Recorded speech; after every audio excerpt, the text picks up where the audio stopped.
La dignité, il savait bien que cela n'existe pas, ni dans les milieux du spectacle ni ailleurs. Prostitution généralisée, pas de quoi relever la tête ou regarder les autres droit dans les yeux. Bordel étouffant, pas un homme qui ne marche à courber, rien que des esclaves qui se croient libres, des prisonniers qui n'ont même pas le courage de tenter la belle.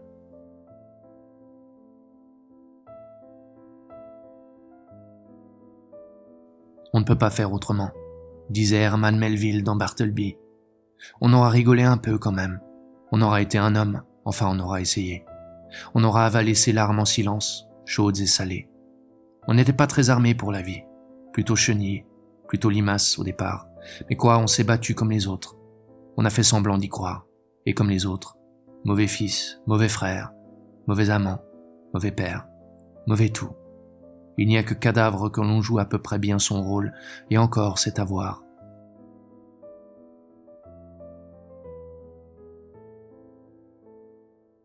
J'étais un détenu modèle. Si je gémissais souvent sur ma condition, je ne me révoltais jamais. Je ne cherchais pas à m'évader. À vrai dire, je ne désirais pas grand-chose. Ma règle de conduite était simple. Vivre le moins possible pour souffrir le moins possible.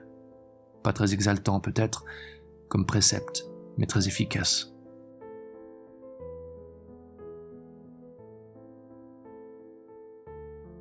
Je parle de drame, mais ce n'est pas le mot qui convient. Il n'y a pas de drame chez nous, messieurs, ni de tragédie. Il n'y a que du burlesque et de l'obscénité. On n'est pas heureux, mais on se marre bien. Jaune, bien sûr, mais enfin...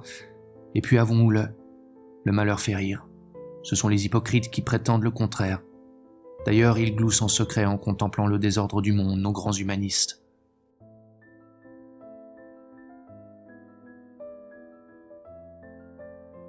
Je pensais souvent à ce cinéaste japonais Ozu, qui avait fait graver ces simples mots sur sa tombe. Néant. Moi aussi, je me promenais avec une telle épitaphe, mais de mon vivant. Je tombais dans le vide du temps, et rien ni personne ne pourrait me retenir. Le monde à mes oreilles n'était qu'une musique funèbre.